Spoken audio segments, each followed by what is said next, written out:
Hello, magandang umaga, magandang tanghali o magandang hapon. Welcome mga kapatid sa atin pong channel, Matuto Dapat. Our lesson for today is about compound interest. So, compound interest is different from the simple interest in based on the definition, the interest computed on both the original principal and the accumulated interest from prior periods, okay, is known as the compound interest. This implies that interest is generated on interest, which over time may greatly raise the overall sum. Okay, compared to simple interest, which is just based on the principal amount only, it can be effective instrument for investment and savings, enabling your money to increase more quickly. So, makita natin na yung compound interest, yung principal ay magkakaroon ng interest, no? If you borrow money, the principal will earn interest. And then, the interest also will earn interest. So, habang tumatagal, mas lalo siyang lumalaki kasi yung interest noon ay mag-interest din, no? So, pagdating ng isang period, so magdodoble, ano pa siya, mag-i-increase na mag-i-increase. Okay, so these are the formula to be used, no? F equals P times 1 plus R over M raised to Tm, or F equals P times 1 plus I raised to N, no? So pwede pong naka short term, no, na ganito, naka I na siya, where I is R over M, and then ang N natin ay T times M, no? So to find P, you have F divided by 1 plus I raised to N, no? Para ang dinidivide natin ng 1 plus I raised to N, both side. And the compound interest is F minus P. So check natin, ang atin pong F ay compound amount. So yun yung principal plus the interest on the interest of the interest, no? Then P is the principal amount or the original amount. I is the compound interest. T is time in years. M is the compounding frequency per year. Okay. N is equal to T times M. So ito yung kanina, yan. The total number of compounding periods in a certain term. I is R over M. So ito po yon, no? R over M, so naging I is the compound interest rate. R is the nominal annual interest rate. Okay? So yun po yung mga terms na ginagamit natin dito base sa ating formula. Now, M is compounding frequency, no? So pag ang M is 1, ibig sabihin compounded annually, isang beses lang sa isang taon. M equals 2 kapag compounded semi-annually, ibig sabihin every 6 months. M is 4 kapag compounded quarterly, ibig sabihin every 3 months yan. So, or 4 times a year. M is 6 is if compounded bi-monthly, ibig sabihin 2 months, no? So, sa isang taon, so mayroong 6 kung ipag every 2 months ang compounding period. M equals 12 kapag compounded monthly. M equals 24 kapag compounded semi-monthly. M is 26 kapag compounded bi-weekly. And then M equals 52 kapag compounded weekly. Okay? Tapos M equals 365 kapag compounded daily. Alright? So yun po yung mga M natin, no? So tandaan lang natin kung ilang beses ba sa isang taon, and that is our M. Okay, example 1. If the interest rate is 4% compounded quarterly, how much 15 pesos worth in 5 years? How much is the compound interest? So, ang given natin, the rate, 4% or 0.04. Ang compounding frequency natin is 4. M equals 4. Ang principal amount is 15,000 and then the time is 5 years. Okay, so we have to solve for I. Small letter I. And that is R over M. So 0.04 divided by 4 and that is 0.01. Ang N natin is T times M. So 5 times 4 is 20. Okay? So solution for compound amount. F equals P times 1 plus I raised to N. So 15,000 times 1 plus 0.01. Kasi yung I natin ay 0.01 raised to 20. Okay, so 1 plus 0.01, so that is 1.01 raised to 20. And this one, kapag i-raised to 20, 1.01 raised to 20, that's 1.22019. Okay, o may karugtong pa siya. No, pero cut na lang natin ng ganun kahaba. So 15,000 times 1.22019. Ang ating compound amount is 18,302.85 pesos. So therefore 15,000 pesos become 18,302.85 pesos after 5 years. Next question is how much is the compound interest? So solution for compound interest, I equals F minus P. So ang F natin ay 18,302.85 minus 15,000 and that is 3,302.85 pesos. So therefore 15,000 pesos earn 3,302.85 pesos after 5 years. Okay? So yun po yung pag-compute natin ng ating compound amount and compound interest. Number 2. Determine the compound amount for 25,000 pesos invested in a business that yields 6% interest rate for 2 years if, letter A, compounded monthly. Okay, yung interest natin compounded monthly. Letter B, compounded semi-annually. C, compounded bi-monthly. And D, compare the results and determine which yield the highest interest. Okay, given 25,000 pesos ang ating principal, time is 2 years, R is 6% or 0.06. Now letter A, compounded monthly. So ang I natin ay 0.005, ang N natin ay 24. Letter B, compounded semi-monthly. So that is 24. Pag semi-monthly, ibig sabihin parang every 15 days. No? M is 24. Ang N natin ay 48. Ang I is 0.0025. M is 6 kapag compounded bi-monthly. Ang I natin ay 0.01. Ang N ay 12. Okay? So, solution for A. Yan. Copy the formula. And 25,000 times 1 plus 0.005 raised to 24. So, kapag ito, that is 1.005 raised to 24.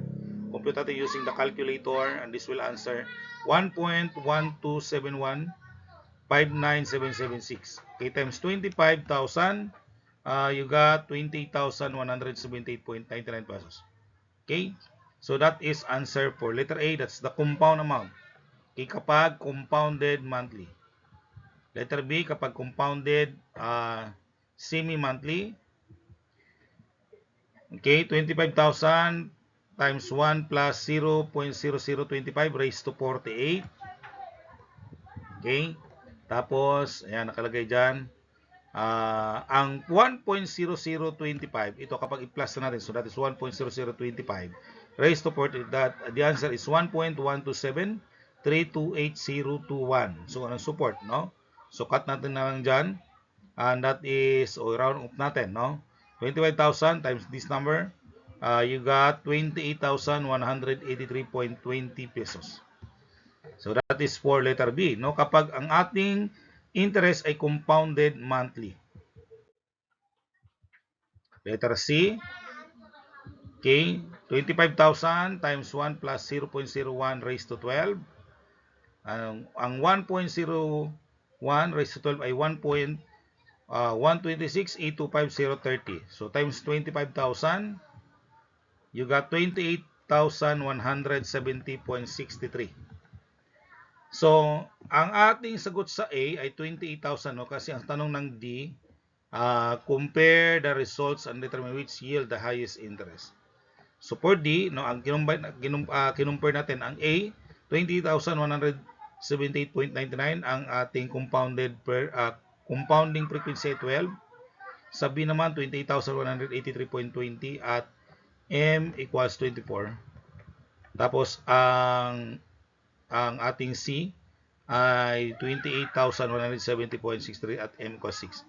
So therefore, compounded semi-monthly o in letter B, yung nakakulay red, yields the higher interest compared to others. So ibig sabihin, mas marami ang compounding frequency.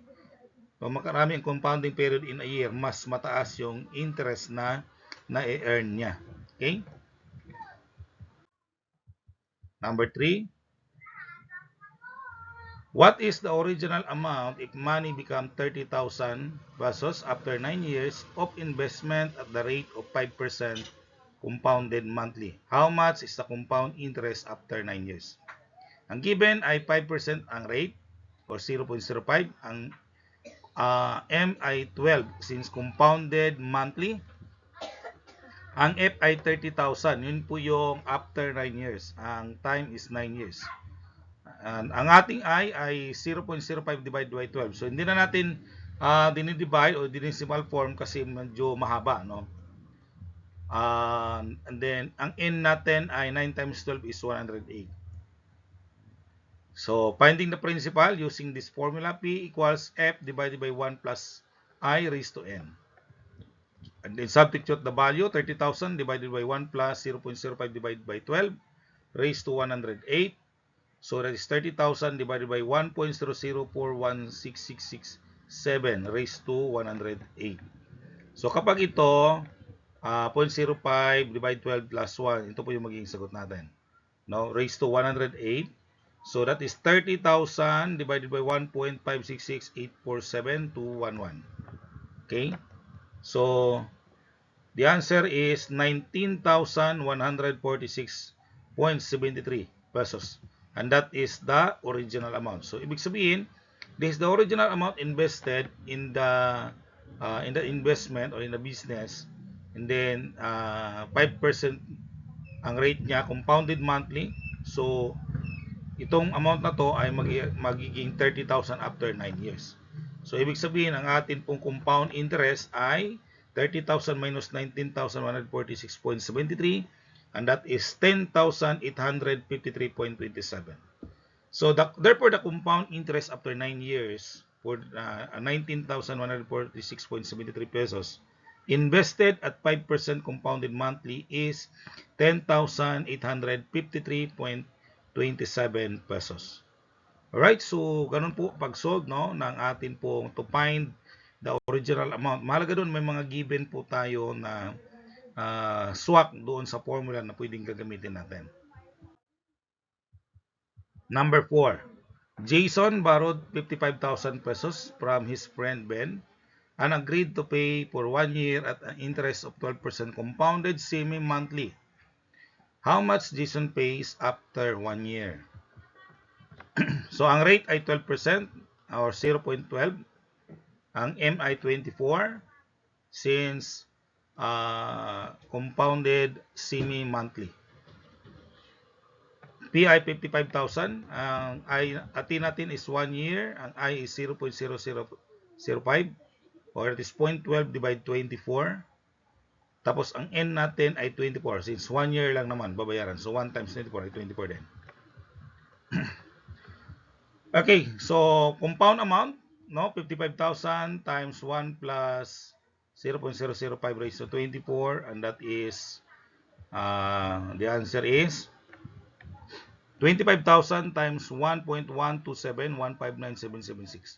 So ang 1.005 raised to 24 ay 1.127159776 times 55,000, and that is 61,993.79 pesos.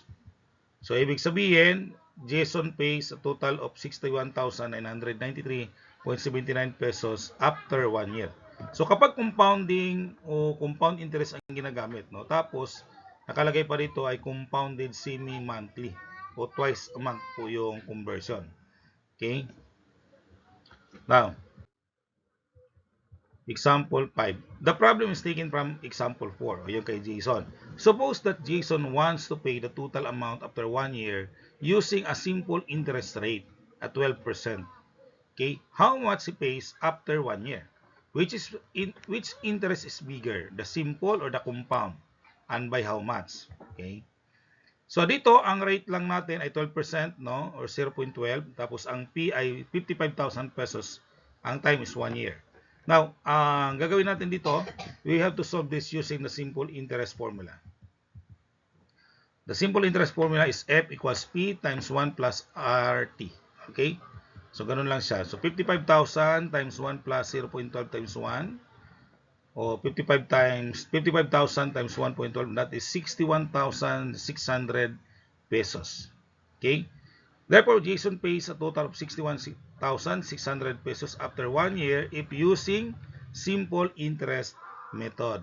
Okay?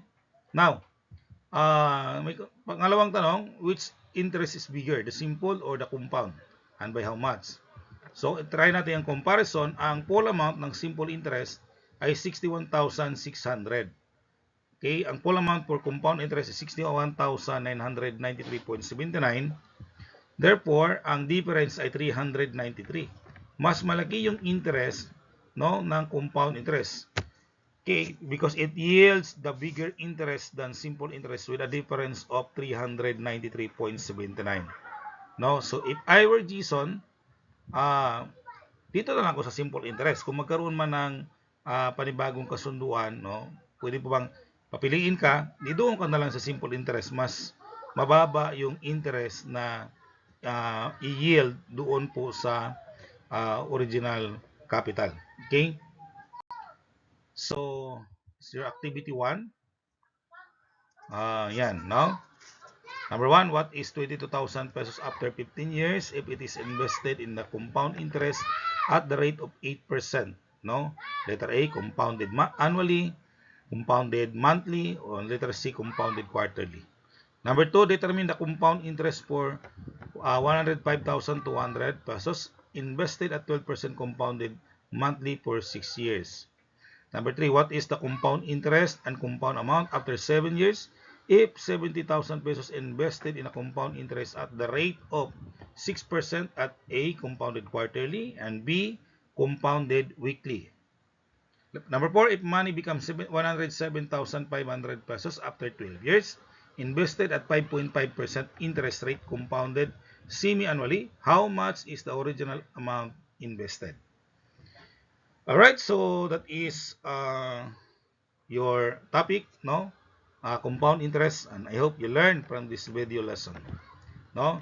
So don't forget to like, to share, and sa mga kaka-open lang, pwede pong pa-subscribe na rin para mas makakuha pa kayo ng iba pang mga lesson regarding business related topics.